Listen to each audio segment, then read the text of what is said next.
Welcome back to beta squirrel. ഇനി നമുക്ക് duplicate data എങ്ങനെയാണ് ഹാൻഡിൽ ചെയ്യുന്നത് നോക്കാം. നമുക്കിവിടെ യൂസേഴ്സ് എന്ന് പറഞ്ഞ ടേബിൾ ഉണ്ട്. അതിൽ user I D, user name, email, password, hash ഇതൊക്കെയാണുള്ളത്. അപ്പോൾ അതിലേക്ക് ഞാൻ ആദ്യം ഒരു യൂസറിനെ ഇൻസേർട്ട് ചെയ്യാം. Insert into users, user name, email, password, hash. അതിൽ വാല്യൂസ് എന്താണ്? User name John two, email john@example.com, പിന്നെ പാസ്വേഡ് ഹാഷ് എന്ന് പറയുന്നത് SHA-2 എന്ന് പറയുന്ന ഒരു എൻക്രിപ്ഷൻ ഫംഗ്ഷൻ ആണ് MySQL ഉള്ള. അതിൽ സ്ട്രിങ് പാസ്വേഡ് എന്താണ്? പാസ്വേഡ് 1 2 3 എന്നാണ് പാസ് ചെയ്ത് കൊടുത്തു. 256 എൻകോഡിംഗ് വെച്ചിട്ടാണ്, ക്യാരക്ടേഴ്സ് വെച്ചിട്ടാണ് നമ്മൾ എൻകോഡ് ചെയ്യുന്നത്. അപ്പൊ ആ ഒരു എൻകോഡിംഗ് ചെയ്ത പാസ്വേഡ് ആയിരിക്കും നമ്മൾ ഡാറ്റാബേസിൽ ഇൻസേർട്ട് ചെയ്യുന്നത്. ഒരിക്കലും നിങ്ങൾ സെൻസിറ്റീവ് ആയിട്ടുള്ള ഡാറ്റ ഡയറക്റ്റ് അങ്ങനെ തന്നെ ഡാറ്റാബേസിൽ ഇൻസേർട്ട് ചെയ്യാൻ പാടില്ല. ഫോർ എക്സാമ്പിൾ പാസ്വേഡ്, ഈ പാസ്വേഡ് അങ്ങനെ തന്നെ പാസ്വേഡ് 1 2 3 എന്ന് പറഞ്ഞ് സേവ് ചെയ്യാൻ പാടില്ല. എൻക്രിപ്റ്റ് ചെയ്തിട്ട് മാത്രമേ സേവ് ചെയ്യാൻ പാടുള്ളൂ. അപ്പൊ ഞാൻ ആ ഒരു ഡാറ്റ ഇൻസേർട്ട് ചെയ്യാണ്. ഇൻസേർട്ട് ചെയ്തപ്പോൾ നിങ്ങൾക്ക് കാണാം എനിക്ക് ആ ഒരു എറർ വന്നു. query 1 error, you have an error in your SQL syntax. Check the manual that corresponds to your MySQL server version for the right syntax to use near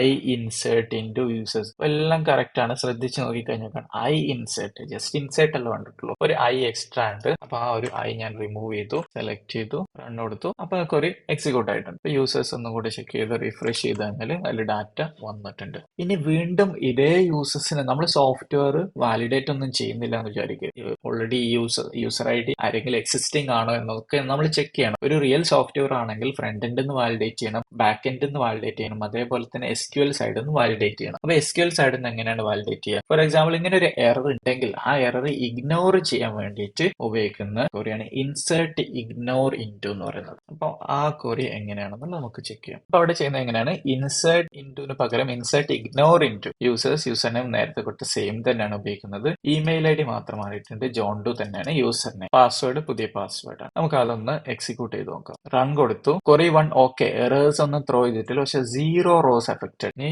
യൂസേഴ്സിൽ പോയിട്ട് refresh ചെയ്ത് നോക്കാം. ഇമെയിൽ മാറിയിട്ടില്ല. എക്സാമ്പിൾ നേരത്തെ കൊടുത്ത ആ ഒരു email തന്നെയാണുള്ളത്. ഇപ്പൊ നമ്മൾ കൊടുത്ത otherdomain.com ആണ്. അത് ചേഞ്ച് ആയിട്ടില്ല. അപ്പൊ എന്താ സംഭവിക്കുന്നത് വെച്ച് കഴിഞ്ഞാൽ ഇങ്ങനെ കൊടുത്തു കഴിഞ്ഞാൽ അവിടെ എറേഴ്സ് ഉണ്ടെങ്കിൽ, അതായത് ഡ്യൂപ്ലിക്കേറ്റ് ഡാറ്റ വരുന്ന സമയത്ത് അത് ഇഗ്നോർ ചെയ്തിട്ട് പുതിയ ഡാറ്റ അവിടെ ഇൻസേർട്ട് ചെയ്യില്ല. അതായത് ഒന്നും അപ്ഡേറ്റും ചെയ്യില്ല, പുതിയ ഡാറ്റ അത് ഇൻസേർട്ടും ചെയ്യില്ല, അതിനെ ഇഗ്നോർ ചെയ്യും. അങ്ങനെ ഉണ്ടെങ്കിൽ, അങ്ങനെ ഡ്യൂപ്ലിക്കേറ്റ് ക്വറി ഉണ്ടെങ്കിൽ എറർ ത്രോ ചെയ്യാതെ തന്നെ ഇഗ്നോർ ചെയ്യുന്ന ഓപ്ഷൻ ആണത്. നമുക്ക് ആ ഇഗ്നോർ ഒന്ന് ഒഴിവാക്കി നോക്കാം. ഇൻസേർട്ട് ഇൻറ്റു കൊടുക്കുമ്പോൾ എന്താണ് സംഭവിക്കുന്നത്? Run current. അപ്പൊ എറർ കിട്ടും നമുക്ക്. query 1 error, duplicate entry john2 for key user dot name. അവിടെ ഡ്യൂപ്ലിക്കേറ്റ് എൻട്രി ആണ് വന്നിട്ടുള്ളത്. കാരണം എന്താണ്? നമ്മൾ ഒരു ടേബിളിൽ വരാം. ടേബിൾ വന്നിട്ട് സ്ട്രക്ചർ നോക്കിയപ്പോൾ നമ്മൾ യൂസർ നെയിം എന്താക്കിയിട്ടുണ്ട്?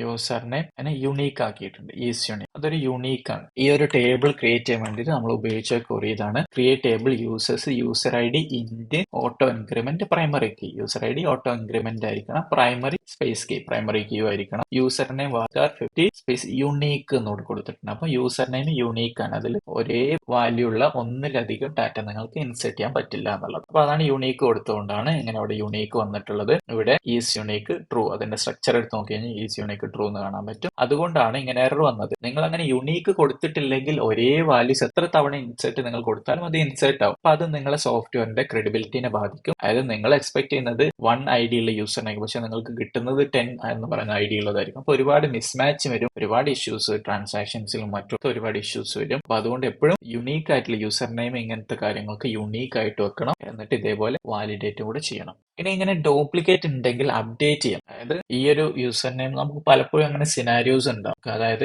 ഡാറ്റ ഉണ്ട്, പക്ഷെ ആ ഡാറ്റ നമ്മൾ അപ്ഡേറ്റ് ചെയ്യാൻ നോക്കുന്ന സമയത്ത് ഈ യൂസർ നെയിം കൂടെ കൊടുക്കുമ്പോൾ അപ്ഡേറ്റ് ആണ് ആവേണ്ടത്. വേറൊരു പുതിയ യൂസർ അല്ല, വേറെ സെയിം യൂസർ തന്നെയാണ്. യൂസറിന്റെ സിനാരിയോ അല്ല ഉണ്ടാവുക, വേറെ എന്തെങ്കിലുമൊക്കെ നമ്മൾ ഡാറ്റാബേസിന്റെ സിനാരിയോ. ഇപ്പൊ നമുക്ക് ഈ ഒരു ടേബിൾ നമ്മൾ ഇതേപോലെ സ്ട്രക്ചർ ചെയ്തത് കൊണ്ട് യൂസറിന്റെ സിനാരിയോ തന്നെ പറയാം. യൂസറിന് അങ്ങനെ ഒരു സിനാരിയോ വരുന്നുണ്ടാവില്ല. ഫോർ എക്സാമ്പിൾ മൊബൈൽ നമ്പർ അല്ലെ, മൊബൈൽ നമ്പർ നമ്മൾ ഉപയോഗിക്കുന്നതാണ്. നമ്മൾ മൊബൈൽ നമ്പർ ഒക്കെ പലപ്പോഴും നമ്മൾ യുണീക്ക് ആക്കി വെക്കും, പക്ഷെ ആ സെയിം മൊബൈൽ നമ്പർ തന്നെ ഭാവിയിൽ എത്ര വർഷങ്ങൾക്ക് ശേഷം വേറൊരു യൂസറിന് ഉപയോഗിക്കേണ്ടി വരും. അങ്ങനത്തെ സിറ്റുവേഷൻ ഒക്കെ വരുന്ന സമയത്തൊക്കെ നമുക്ക് ഈ update on duplicate key update എന്നുള്ള ഓപ്ഷൻ ഉപയോഗിക്കാം. അപ്പൊ അതിനുള്ള ക്വറി എങ്ങനെയാണെന്ന് ചെക്ക് ചെയ്യാം. ഇൻസേർട്ട് ഇൻറ്റു, അവിടെ ഇഗ്നോർ ഒന്നും കൊടുത്തിട്ടില്ല, insert into users, user name, email, password, hash നേരത്തെ കൊടുത്ത പോലെ തന്നെ വാല്യൂസ്. john2 തന്നെ നമുക്ക് john2 യൂസർ നെയിം വേറെയാണ്, ഒന്ന് കോപ്പി ചെയ്യാം. Okay, john@example.com. മൈക്രോസോഫ്റ്റ് നേരത്തെ ഉണ്ടായിരുന്നത് example.com ആണല്ലോ. ഇനി പാസ്വേഡ് പുതിയ പാസ്വേഡ് ആണ്. എന്നിട്ട് ആ വാല്യൂസിന്റെ ആ ഒരു ബ്രാക്കറ്റ് കഴിഞ്ഞതിന് ശേഷം സ്പേസ് ഇട്ടിട്ട് അല്ലെങ്കിൽ അടുത്ത ലൈനിൽ ഓൺ ഡ്യൂപ്ലിക്കേറ്റ് കീ, ഓരോ വേർഡിന് സ്പേസ് ഉണ്ട്. On space duplicate key space. Duplicate key ആവുമ്പോൾ എന്താണ് സംഭവിക്കേണ്ടത്? ഓൺ. അങ്ങനെ ഒരു സന്ദർഭത്തിൽ എന്താണ് സംഭവിക്കേണ്ടത് എന്നാണ് പറയുന്നത്. അപ്പൊ അവിടെ പറയാണ് സ്പേസ് ഇട്ടിട്ട് അപ്ഡേറ്റ് ചെയ്യുക. ഇമെയിലിന്റെ വാല്യൂ അപ്ഡേറ്റ് ചെയ്തിട്ട് വാല്യൂസ് ഓഫ് ഇമെയിൽ നമ്മൾ കൊടുത്തിട്ട് പുതിയ ഇമെയിൽ എന്താണോ അതാക്കുക. പാസ്വേഡ് ഹാഷും അപ്ഡേറ്റ് ചെയ്യണം. Equal to values of password hash. അപ്പോ യൂസർ നെയിം സെയിം തന്നെയാണ്, അതുകൊണ്ടാണല്ലോ ഡ്യൂപ്ലിക്കേറ്റ് കീ വന്നത്. അപ്പൊ പിന്നെ യൂസർ നെയിം വീണ്ടും അപ്ഡേറ്റ് ചെയ്യേണ്ട ആവശ്യമില്ല. ഇമെയിൽ മാത്രം, ഇമെയിലിന്റെ value equal to values of email, നമ്മൾ പാസ് ചെയ്ത ഇമെയിൽ, അതാണ് വാല്യൂസ് ഓഫ് എന്ന് പറയുന്നത്. Password hash values of password hash ആയിട്ട് അപ്ഡേറ്റ് ചെയ്യാനാണ് പറയുന്നത്. സെലക്ട് ചെയ്തു, റൺ ചെയ്തു, query 1 ഓക്കെ, 2 rows affected എന്നാണ് വന്നിട്ട്. നോക്കാം എന്താണ് സംഭവിച്ചത്. അപ്പൊ ഇവിടെ 2 rows affected എന്ന് പറഞ്ഞ കാരണം ആ ഒരു റോ